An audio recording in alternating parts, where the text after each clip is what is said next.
ओम शांति। 10 जनवरी 1982 की अव्यक्त मुरली। हेडिंग है कर्मातीत स्टेज की व्याख्या। सदा कर्म बंधन मुक्त शिव बाबा बोले, आज बाप दादा राज्य सभा को देख रहे हैं। हर एक बच्चा स्वराज्य अधिकारी अपने नंबरवार कर्मातीत स्टेज के तख्त अधिकारी हैं। वर्तमान संगम युगी स्वराज्य अधिकारी आत्माओं का आसन कहो व सिंहासन कहो, वह है कर्मातीत स्टेज। कर्मातीत अर्थात कर्म करते भी कर्म के बंधनों से अतीत, कर्मों के वशीभूत नहीं, लेकिन कर्मेंद्रियों द्वारा हर कर्म करते हुए अधिकारीपन के नशे में रहने वाले। बाप दादा हर बच्चे के नंबरवार राज्य अधिकार के हिसाब से नंबरवार सभा देख रहे हैं। तख्त भी नंबरवार है और अधिकार भी नंबरवार है। कोई सर्व अधिकारी हैं और कोई अधिकारी हैं। जैसे भविष्य में विश्व महाराजा और महाराजा अंतर है, ऐसे यहां भी सर्व कर्मेंद्रियों के अधिकारी अर्थात सर्व कर्मों के बंधन से मुक्त, इसको कहा जाता है सर्व अधिकारी। और दूसरे सर्व नहीं लेकिन अधिकारी हैं। तो दोनों ही नंबर की तख्त नशीन दरबार देख रहे हैं। हर एक राज्य अधिकारी के मस्तक पर बहुत सुंदर रंग बिरंगी मणियां चमक रही हैं। यह मणियां हैं दिव्य गुणों की। जितना जितना दिव्य गुणधारी बने हो, उतनी ही मणियां मस्तक पर चमक रही हैं। किसकी ज्यादा हैं, किसकी कम हैं। चमक भी हर एक की अपनी अपनी है। ऐसा अपना राज्य सभा का राज्य अधिकारी चित्र के दर्पण नॉलेज में दिखाई दे रहा है। सभी के पास दर्पण तो है। कर्मातीत चित्र देख सकते हो ना? देख रहे हो अपना चित्र? कितनी सुंदर राज्य सभा है। कर्मातीत स्टेज का तख्त कितना श्रेष्ठ तख्त है। इसी स्टेज की अधिकारी आत्माएं अर्थात तख्त नशीन आत्माएं विश्व के आगे इष्ट देव के रूप में प्रत्यक्ष होंगी। स्वराज्य अधिकारी सभा अर्थात इष्ट देव सभा। सभी अपने को ऐसे इष्ट देव आत्मा समझते हो। ऐसे परम पवित्र, सर्वप्रति रहम दिल, सर्वप्रति मास्टर वरदाता, सर्वप्रति मास्टर रूहानी स्नेह सागर, सर्वप्रति शुभ भावनाओं के सागर, ऐसे पूज्य इष्ट देव आत्मा हो। सभी ब्राह्मण आत्माओं में नंबरवार यह सब संस्कार समाये हुए हैं, लेकिन इमर्ज रूप में अभी तक कम हैं। अभी इस इष्ट देवात्मा के संस्कार इमर्ज करो। वर्णन करने के साथ स्मृति स्वरूप सो समर्थ स्वरूप बन स्टेज पर आओ। इस वर्ष में सर्व आत्मा यही अनुभव करें कि जिन्हें हम ढूंढते हैं, जिन आत्माओं को हम चाहते हैं, जिन श्रेष्ठ आत्माओं से हम कुछ चाहना रखते थे, वही श्रेष्ठ आत्माएं यही हैं। सबके मुख से व मन से यही आवाज निकले कि यह वही हैं। ऐसे अनुभव करें, बस इन्हों से मिले तो बाप से मिले। जो कुछ मिला है इन्हों द्वारा ही मिला है। यही मास्टर हैं, गाइड हैं, एंजल हैं, मैसेंजर हैं। बस यही हैं और वही हैं।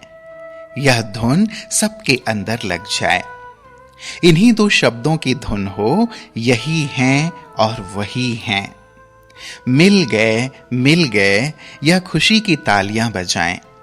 ऐसे अनुभव कराओ। ऐसी अनुभूति कराने के लिए विशेष अष्ट शक्ति स्वरूप, अलंकारी शक्ति स्वरूप चाहिए। लेकिन शक्ति स्वरूप भी मां के स्वरूप में चाहिए। आजकल सिर्फ शक्ति स्वरूप से भी संतुष्ट नहीं होंगे, लेकिन शक्ति शक्ति माँ, जो प्रेम और पालना देकर हर बाप के बच्चे को खुशी के झूले में झुलाएं, तब बाप के वर्षे के अधिकारी बन सकें। बाप से मिलाने के योग्य बनाने में आप निमित्त शक्ति के रूप में ऐसा पवित्र प्रेम और अपनी प्राप्तियों द्वारा श्रेष्ठ पालना दो। योग्य बनाओ अर्थात योगी बनाओ। मास्टर रचयिता बनना तो सबको आता है।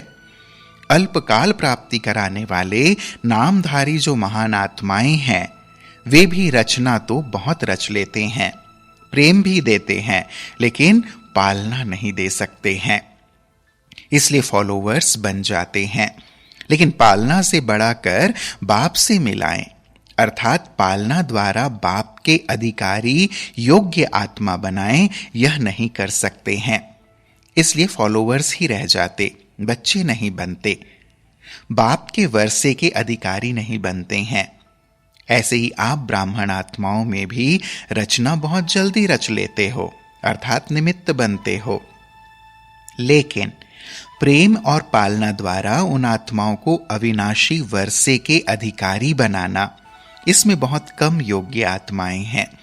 जैसे लौकिक जीवन में मां बच्चे को पालना द्वारा शक्तिशाली बनाती है, जिससे वह सदा किसी भी समस्या का सामना कर सके, सदा तंदुरुस्त रहे, संपत्तिवान रहे। ऐसे आप श्रेष्ठ आत्माएं जगत माता बन, एक दो आत्माओं की मां नहीं, जगत मां, बेहद की मां बन मन से ऐसा शक्तिशाली बनाओ जो सदा आत्माएं अपने को विघ्न विनाशक, शक्ति संपन्न, हेल्दी और वेल्दी अनुभव करें। अब ऐसी पालना की आवश्यकता है। ऐसी पालना वाले बहुत कम हैं। परिवार का अर्थ ही है प्रेम और पालना की अनुभूति कराना। इसी पालना की प्यासी आत्माएं हैं। तो समझा इस वर्ष क्या करना है? सबके मुख से यही निकले कि हमारी समीप के संबंधी हमें मिल गए हैं। पहले रिलेशन की अनुभूति कराओ, फिर कनेक्शन सहज हो जाएगा। हमारे हमको मिल गए, ऐसी लहर चारों ओर फैल जाए, तब मुख से निकलेगा जिन्हें पाना था वह पा लिया। जैसे बाप को भिन्न भिन्न संबंध से आप अधिकारी आत्माएं अनुभव करती हो, ऐसी वो तड़पती हुई आत्माएं यही अनुभव करें कि जो कुछ मिलना है, जो कुछ पाना है, इन्हीं द्वारा ही मिलना है, पाना है। फिर नाम भिन्न भिन्न कहेंगे। ऐसे वायुमंडल बनाओ। मां भी बच्चे को बाप का परिचय स्वयं ही देती है। मां ही बच्चे को बाप से मिलाती है। अपने तक नहीं बनाना है, लेकिन बाप से कनेक्शन जोड़ने योग्य बनाना है। सिर्फ मां मां कहते रहें, ऐसे छोटे बच्चे नहीं बनाना, लेकिन बाबा बाबा सिखाना, वर्षे के अधिकारी बनाना। समझा? जैसे बाप के लिए सबके मुख से एक ही आवाज निकलती है, मेरा बाबा, ऐसे आप हर श्रेष्ठ आत्मा के प्रति यह भावना हो, महसूसता हो, जो हर एक समझे कि यह मेरी मां है। यह बेहद की पालना, हर एक से मेरेपन की भावना आए, हर एक समझे कि यह मेरे शुभ चिंतक, सहयोगी, सेवा के साथी हैं। इसको कहा जाता है बाप समान। इसको ही कहा जाता है कर्मातीत स्टेज के तख्त नशीन, जो सेवा के कर्म के भी बंधन में ना आओ। हमारा स्थान, हमारी सेवा, हमारे स्टूडेंट, हमारी सहयोगी आत्माएं, यह भी सेवा के कर्म का बंधन है। इस कर्म बंधन से कर्मातीत। तो समझा इस वर्ष क्या करना है? कर्मातीत बनना है, और यह वही है, यही सब कुछ है, यह महसूसता दिलाए आत्माओं को समीप लाना है, ठिकाने पर लाना है। अपने प्रति भी सुनाया और सेवा के प्रति भी सुनाया। अच्छा, सबका संकल्प था ना कि अभी क्या करना है, कौन सी लहर फैलानी है। अच्छा, ऐसे स्वराज्य अधिकारी, कर्मातीत स्टेज के तख्त नशीन, सर्व को समीप संबंध की अनुभूति कराने वाले, बेहद की प्रेम भरी पालना देने वाले ऐसे इष्ट देव आत्माओं को बाप दादा का याद प्यार और नमस्ते। हम बच्चों का भी प्राणेश्वर बाप दादा को याद प्यार और नमस्ते नमस्ते नमस्ते बाबा। फिर बाबा ने आगे कहा, शक्ति सेना को देख बाप अति हर्षित होते हैं। शक्तियां सदा बाप की साथी हैं, इसीलिए गायन ही है शिव शक्ति। शक्तियों के साथ बाप का भी यादगार है तो कंबाइंड हो गई ना। शक्ति शिव से अलग नहीं, शिव शक्ति से अलग नहीं, ऐसे कंबाइंड। एक एक जगत जीत हो, कम नहीं हो। सारी जगत पर जीत पाती हो। जगत पर राज्य करना है ना। उस सेना में टुकड़ियां होती हैं, 2 टुकड़ी 4 टुकड़ी। यहां बेहद है। बेहद बाप की सेना और बेहद के ऊपर विजय। बाप दादा को भी खुशी होती है, एक एक बच्चा हद का नहीं बेहद का मालिक है। सभी बच्चे बाप के मुख हो ना।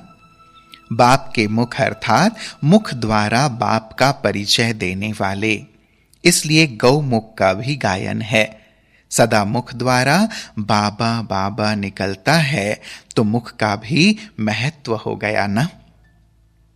बाप दादा सभी बच्चों को बाप के घर का और बाप का श्रृंगार कहते हैं। तो बाप के घर का श्रृंगार जा रहे हो औरों को श्रृंगार कराने के लिए। कितनों को श्रृंगार करके लाएंगे? एक एक को बाप के आगे गुलदस्ता लाना पड़ेगा। सभी रत्न अमूल्य हो, क्योंकि बाप को जाना और बाप से सब कुछ पाया। तो सदा अपने को इसी खुशी में रखना और सबको यही खुशी बांटते रहना। अच्छा, संगम युग है ही चलने और चलाने का युग। किसी भी बात में रुकना नहीं है। चलने चलाने में अपना और सर्व का कल्याण है। संगम पर बाप दादा सदा आपके साथ हैं, क्योंकि अभी ही बाप बच्चों के आगे हाजिर नाजिर होते हैं। याद किया और हाजिर हुए। देखते हुए ना देखो, सुनते हुए ना सुनो, बाप की सुनो तो चलते चलेंगे। अच्छा, ओम शांति।